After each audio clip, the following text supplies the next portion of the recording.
చిరంజీవి గురించి మనం సినిమా మాట్లాడుకున్నాం, కానీ చాలా మందికి ఏంటంటే చిరంజీవి అనగానే మెగాస్టార్ చిరంజీవి గారు, జై చిరంజీవ అట్లా అనిపిస్తుంది. మీరు స్టోరీ విన్నారు, ఈ టైటిల్ అనుకున్నప్పుడు ఇది యాప్ట్ అనుకున్నారా, ఇంకేదైనా ఉంటే బాగుంటుంది అనుకున్నారా మీరు? మన కథకి చిరంజీవి చాలా రాజు గారు మీకు? నాకు స్టోరీ విన్నప్పుడు అంటే కాన్సెప్ట్ చాలా కొత్తగా ఉంది, ఫన్ ఉంది, ఇంప్రూవైజ్ అవుతాయి, ప్లస్ ఇంకుంటే కామెడీ అనుకున్న దానికంటే ఇంకా బెటర్గా వస్తుంది. మన షూటింగ్ మనం ఎక్కడ కూడా ఏంటంటే అమ్మాయి వాళ్ళు చాలా కష్టపడి అట్లీస్ట్ ఆర్టిస్టులు ఎవరికి కూడా అలా అనిపించలేదు, హ్యాపీగానే అయిపోయింది షూటింగ్ అంతా. నీ సంగతి నాకు తెలియదు డైరెక్టర్ కాబట్టి. కానీ ఒకటే ఏంటంటే అంబులెన్స్, ట్రాఫిక్ లో అంబులెన్స్ ఇంకా ఫాస్ట్ ట్రాఫిక్ కదలట్లేదు సార్. కానీ అంబులెన్స్ నడిపారు అన్న? మొత్తం ఆయనే నడిపారు. అంటే అంబులెన్స్ బాగా నడుపుతారు, మామూలు గారు అయితే వెనకాల అంబులెన్స్ బాగా అవ్వాలి, వెనకాల అంబులెన్స్ అది అంబులెన్స్ దగ్గర ధైర్యం వచ్చి ఉంటుంది. పర్లేదు ఎక్కడి నుంచి వెళ్ళిపోవచ్చు. కర్మ సిద్ధాంతాన్ని నమ్ముతారా? నమ్ముతాను, ఎవడైనా నమ్ముతారు. కర్మ అనేది ఎలా ఉంటుంది అంటే, ఇప్పుడు ఫర్ ఎగ్జాంపుల్ గిల్లారంటే ఎవడొచ్చి అక్కడి నుంచి గిల్లేస్తాడని కాదు కదా, what goes around comes around. I believe నేను కర్మ అంటే హిందీ సినిమా కర్మ కాదు. ఈయన ఏదో ప్రిపేర్ ఇచ్చారు చెప్పండి. మీరు పక్క కూర్చున్నప్పుడు నర్వస్ సార్. యాక్చువల్గా నేను ఏం మాట్లాడితే ఏమైతే అర్థమైతలేదు. టైటిల్ బాగుంది, టైటిల్ లోగో కూడా నాకు ఫస్ట్ బజ్ పోస్టర్ తో బాగా చెప్పే టైటిల్ లోగో ఆ వేషం గురించి చెప్పాలంటే క్యారెక్టర్ నిజంగా చెప్పున్నాను. నాకైతే డబ్బింగ్ ఎప్పుడు నాది నేనే నవ్వుకున్నా సార్, అంత నవ్వుకున్నా సార్ ఫస్ట్ టైం. ఇప్పుడు నవ్వుతుంది నా డౌట్ జనం నవ్వరు. ఏ క్యారెక్టర్ చూసి నవ్వుకోలేదండి, ఆయన చూసి ఆయన నవ్వుకున్నాను. లేదన్న ఫార్వర్డ్ చేసేసారు కానీ మిగతా అన్ని ఫార్వర్డ్ నాన్నది పెట్టారు. ఆయన షార్ట్స్ మాత్రమే డబ్బింగ్ చెప్పించి లేదన్నా కథ బయట చెప్పేస్తారు. ఒకటి ఈ కాలు కొద్దిగా ఆపరేషన్ అయింది సార్, కొద్దిగా లెగ్నెంట్ అయింది. ఈ కాలు ఒక మెట్టు మీద పెట్టలేను నేను, కరెక్ట్ గా నా షార్ట్ కు మెట్లు ఉన్నాయి సార్ 3. ఈ మెట్లు ఎక్కాలి అంత ఫాస్ట్ ఫార్వర్డ్ లో. ఈ మెట్లకు ఒక డైలాగ్ చెప్పాలి, ఎట్లుంటా సార్ అప్పుడు నా వయసులో. ఆ డైలాగ్ వచ్చింది ఎడిటింగ్ లో లేదు అదే మీ సెన్సార్ ఒప్పుకోలేదు అన్న. యముడి గురించి మనం ఈ సినిమాలో కొత్తగా చెప్తున్నాం. అంటే ఇప్పటి వరకు యముడు అనగానే యమగోళ, యమలీల ఎక్కువగా తెలిసిన సినిమా, కానీ మన దాంట్లో యముడు కూడా ఒక దేవుడే, పూజార్హుడు. అండ్ ఆయన సూర్య భగవానుడికి పుత్రుడు, శనిదేవుడికి సోదరుడు అనే విషయాన్ని మళ్ళీ ఒకసారి ఆడియన్స్కి చెప్తూ, ఇప్పటి వరకు ఎవరి చెప్పని పాయింట్ ఇంకోటి ఏంటంటే, యమధర్మరాజుకి మన భారతదేశంలో 2 గుళ్ళు ఉన్నాయి. అందులో ఒకటి తమిళనాడులో ఉంటే ఒకటి మన తెలంగాణలో ఉంది. సో ఇప్పటి వరకు ఈ విషయాన్ని ఎవరు ఎక్స్ప్లోర్ చేయలేదు. మనం ఆ పాయింట్ని బయటకు తీసుకొస్తున్నాం అన్న. అంటే దేవుళ్ళ గురించి చెప్పేంత గొప్పలం కాదు, కానీ ఒక జనాలకు తెలియని ఒక కొత్త పాయింట్ని మనం చెప్తూ దాంతోపాటు ఒక స్టోరీని ఎంటర్టైనింగ్గా తీసుకెళ్తున్నాము. అండ్ చాలా హ్యాపీగా అనిపించింది నాకు షూట్లో మీరు ఒక మేజర్ పార్ట్ ప్లే చేస్తూ. నేను అనుకోలేదన్నా నిజంగా మిమ్మల్ని కాస్ట్ చేసి మీతో విలన్గా చేయించాలని, అంత కుదురుతుంది అంత తొందరగా అని అనుకోలేదు. కానీ థ్యాంక్ యూ యాక్సెప్ట్ చేసినందుకన్నా. నిజంగా అన్న మీరు ఆ రోల్ యాక్సెప్ట్ చేసి ఆ క్యారెక్టర్ చేయడం వల్ల నాకు పెరిగింది. ఏంటి చెప్తారా? కామెంట్ ఏం లేదు సార్, నిజంగా సార్. నేను ఏమడిగినా తెలుసా సార్, అన్న షూటింగ్ అంతా అయిపోయి ఇంకా కాస్ట్యూమ్ నేను తీసుకోవాలని అడిగాను సార్. మీ కాస్ట్యూమ్ అంటే మీ లుంగి కానీ అవన్నీ ఎంత భలే ఉండే సార్. సినిమా చూసారు? లేదు సార్, నేను డబ్బింగ్ లో యాక్చువల్గా షూటింగ్ ఉండే కదా సార్, నేను మీతో పాటు సంజయ్ నేను అందరం ఉన్నాం కదా సార్. ఆ లాస్ట్ 2 days చూసాను, నాకు కూడా హ్యాపీ అనిపించింది. మీకు ప్రతిదానికి హ్యాపీ అనిపిస్తుంది, టైటిల్ హ్యాపీ అనిపిస్తుంది, లోగోకి హ్యాపీ అనిపిస్తుంది. అండ్ మన టీజర్ రిలీజ్ కంటే ముందు నాకు కలలో ఒక పెద్ద బుల్ లేచి అలా నడుస్తూ ఉంటే నేను షాక్లో చూస్తున్నాను. కట్ చేస్తే నెక్స్ట్ డే మన టీజర్ రిలీజ్, దానికి మంచి రెస్పాన్స్, అంత బ్లెస్సింగ్స్, చాలా హ్యాపీ. మీకు ఎప్పుడన్నా దేవుడు రిలేటెడ్ కళలు కానీ ఏదైనా కోఇన్సిడెన్స్ ఇది దేవుడు మనకు చేశాడు అనే లాంటి ఏమైనా సిచ్యువేషన్స్ ఎదురైనా? జరుగుతాయి, చేస్తాం, రిజల్ట్ వస్తుంది. నాకు దేవుడు కల్లోకి రాడు కానీ నేను ఫ్లై అవుతుంటారా? అంటే సీలింగ్ వెళ్ళి టచ్ అవటం, అలా కిటికీలను బయటికి వెళ్ళి అలాగా బుద్ధ విగ్రహం మొత్తం అన్ని హైదరాబాద్ మొత్తం డ్రోన్ షాట్ ఉంటాను. టెన్షన్ వస్తుంటది. మా గురువు గారు అంటుంటారు, ఎప్పుడో మీరు ఒరిజినల్ గా పైకి లేచిపోయేలా ఉన్నారు గాలిలోకి. నా కళ్ళ కథలు వస్తాయి, సినిమా కథలన్నీ ఏవో ఒకటి ఇప్పుడు ఆలోచిస్తూ ఉంటాయి. ఏదో ఆలోచన కళ్ళలో సీన్లు ఏవో వస్తాయి. ఒక తెలివి వచ్చి అదృష్టం తెలివి వచ్చిందంటే ఫోన్ రికార్డ్ చేసుకుంటా, లేదంటే చాలా మందికి అట్లా కళలో థాట్స్ వస్తూ ఉంటాయి మంచి మంచి. అవును, కళ్ళలో వచ్చినాయి కథల కింద రాసిన ఇద్దరు ముగ్గురు తెలుసు. చాలా సార్లు ఏంటంటే లేచిన తర్వాత 10 minutes తర్వాత మర్చిపోతాం చాలా వరకు కదా. తెలివి వచ్చిందంటే పడుకుని ట్రై చేసి వీలైనంత వరకు keep try to recollected bag మొత్తం అంతా వీలైనంత గుర్తు తెచ్చుకొని రికార్డ్ చేసుకొని పక్కన నాకు ఈ యాక్చువల్గా కళ అంటే గుర్తొచ్చింది. ఈ కాన్సెప్ట్ నాకు చిరంజీవి కాన్సెప్ట్ ఎట్లా వచ్చిందంటే, నేను ప్రసాద్ ల్యాబ్ నుంచి ముందు నుంచి వెళ్తా ఉంటే ఒక అంబులెన్స్లో ఒక మనిషిని హాస్పిటల్ తీసుకెళ్తున్నారు. ఒక మనిషికి ఎప్పుడు చేస్తాడో ఎప్పుడు బతుకుతాడో తెలిస్తే ఏమన్నా కొంచెం దానికి తగ్గట్టుగా ఏమన్నా ఏముండదు, తీరని కోరిక తొందరగా పోతాడు. అలా నాకు కనుక తెలిస్తే నేనేమన్నా చేయకుండా ఆగిపోయిన బకెట్ లిస్ట్ మొదలెట్టండి, ఏదో చేద్దాం. డైరెక్టర్గా పేరు పడితే చాలనుకున్నా. ఇప్పుడు మనకి ఎప్పుడు నెక్స్ట్ బకెట్ తన్నేసి ఎవరిలో ఉన్నా పర్లేదు నాకు, కానీ అది నిజంగా ఆ ఒక్క భయం మాత్రం ఉండిపోయింది నాకు. అది ఎప్పుడు అంటే కరోనా టైంలో. ఆ టైంలో అనుకున్నాను, అబ్బా డైరెక్టర్గా పేరు పడకుండానే పోవాల్సి వస్తుందేమో.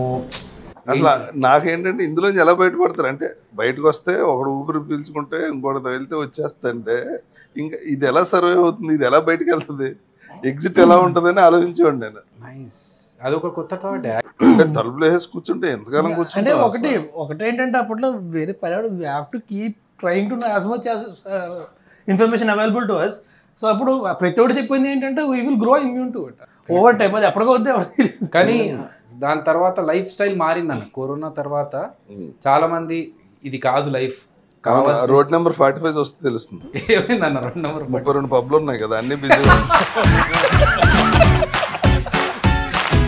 What a diversion road number 45 నీకు ఇంకా అర్థం కాలేదు. నేను రోడ్ నెంబర్ 45 అది అక్కడంతా టైర్ షాప్లు అవి అవి గుర్తొస్తున్నాయి, కానీ నీకు టైర్ షాపులు కాదు.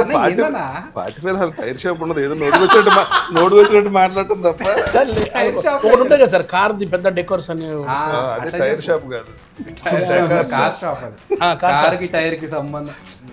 టైర్ కార్కే ఉంటాయి కదా నాకు అట్లా. నువ్వు ఎవరి పక్కన కూర్చున్నావు చూసుకుని. నేను అందుకే మాట్లాడలేకపోతున్నాను, భయం అవుతుంది నాకు అప్పటి నుంచి. నిజంగా సార్, నేను చిన్నప్పటి నుంచి సార్ చిన్నప్పటి నుంచి అంట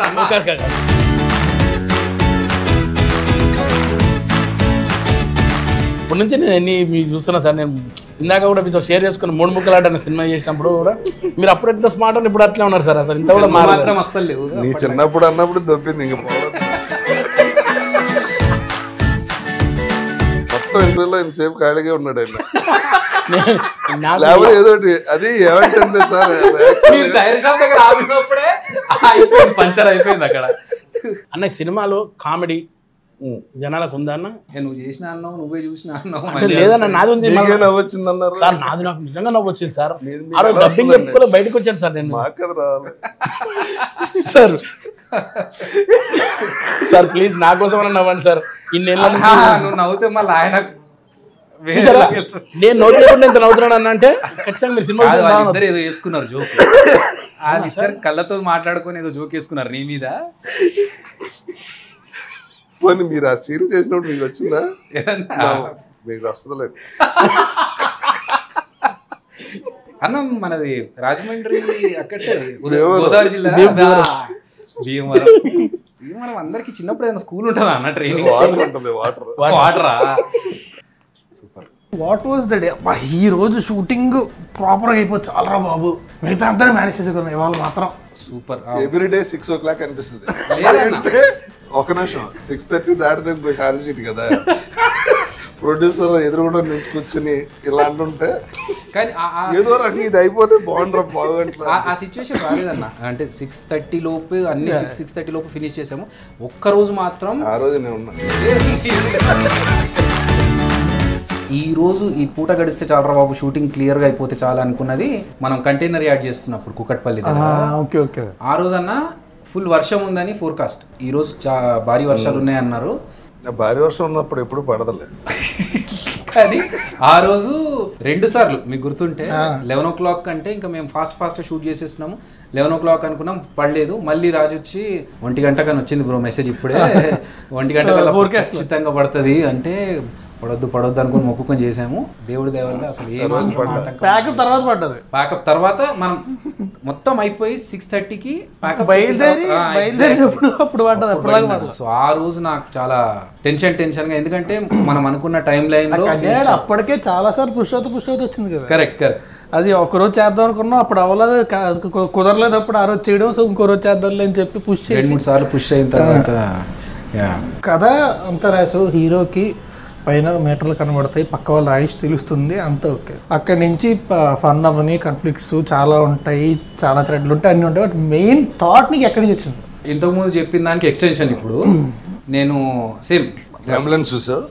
అంబులెన్స్ కాదన్నా, అంబులెన్స్ వెళ్తుంది కదా, వెళ్తున్నప్పుడు ఆ పర్సన్ అరే ఈయన బ్రతుకుతాడో చస్తాడో అది తెలిస్తే బాగుండు అనుకున్నప్పుడు నేను కార్లో రేడియోమీటర్ చూస్తూ ఉన్నా. మనది స్పీడోమీటర్ ఉంటుంది పక్కన, పెట్రోల్ది అంత ఉంటుంది కదా. ఆ స్పీడోమీటర్ చూసినప్పుడు ఆ నంబర్స్ ఉంటాయి కదా, 40, 60, 80 ఇలాగే ఏజ్ కూడా కనిపిస్తే క్లారిటీగా తెలిసిపోతుండే కదా మనకు ఎన్ని ఇయర్స్ అనేది అన్నప్పుడు ఆ థాట్ ఈ థాట్ రెండు మిక్స్ చేసుకొని ఒక మనిషికి చావు అనేది ఈ స్పీడోమీటర్ లాగా తెలిస్తే 40, 60, 80 అలా తెలిస్తే బాగుండు కదా అనే థాట్ నుంచి. నువ్వు ఒక్కడే కూర్చొని రాసావా are you have a set of right? నేను ఫస్ట్ లైన్ డెవలప్ చేసుకున్నాను. ఇలా ఒక మనిషికి ఇలాంటి శక్తులు వస్తాయి, ఆ లైఫ్లో వాడికి అడ్వాంటేజ్ కాదు. మీకు టైము డేట్తో సహా తెలిసింది అనుకోండి, ఏం చేస్తారు మీరు?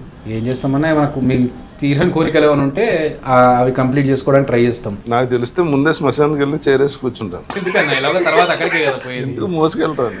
అమ్మో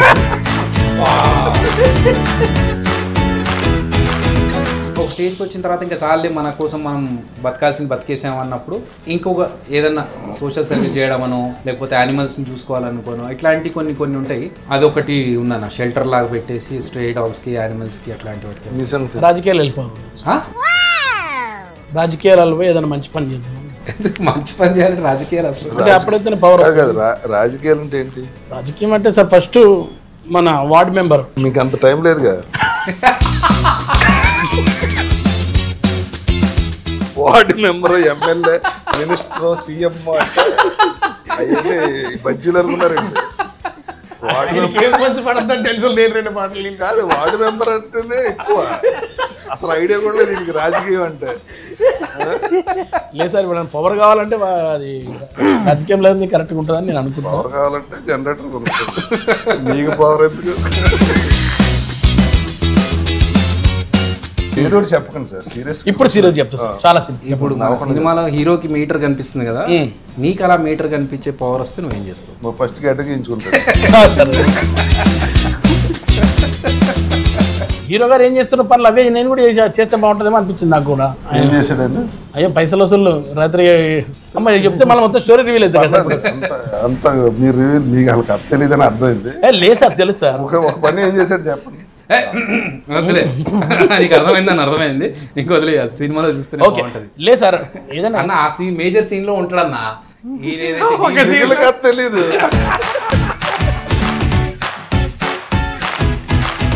మన సినిమాకి వస్తే సో ఇంకా ఎవరెవరు ఆర్టిస్టులు ఉన్నారు సినిమాలోని?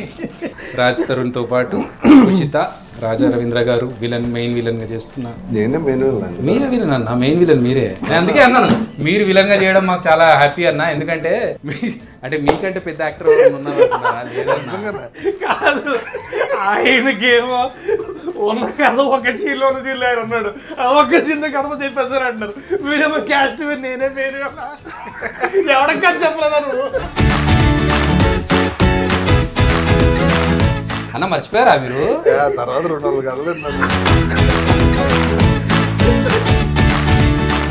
కథల మధ్యలో మళ్ళీ గుర్తుండాలంటే మళ్ళీ November 7th సినిమా రిలీజ్ అయినప్పుడు చూసి.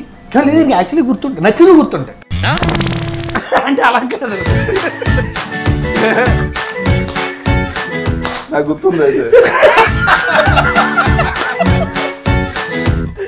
ఒకసారి మన 7th November అయిపోయిన తర్వాత ఆ సక్సెస్ ఎంజాయ్ చేసి తర్వాత మళ్ళీ వచ్చి మిమ్మల్ని కలిసి మళ్ళీ మంచి కథలు చెప్పి మీకు అందులో 4-5 కథల్లో ఏది నచ్చితే దాన్ని బట్టి will proceed. Thank you for all your support.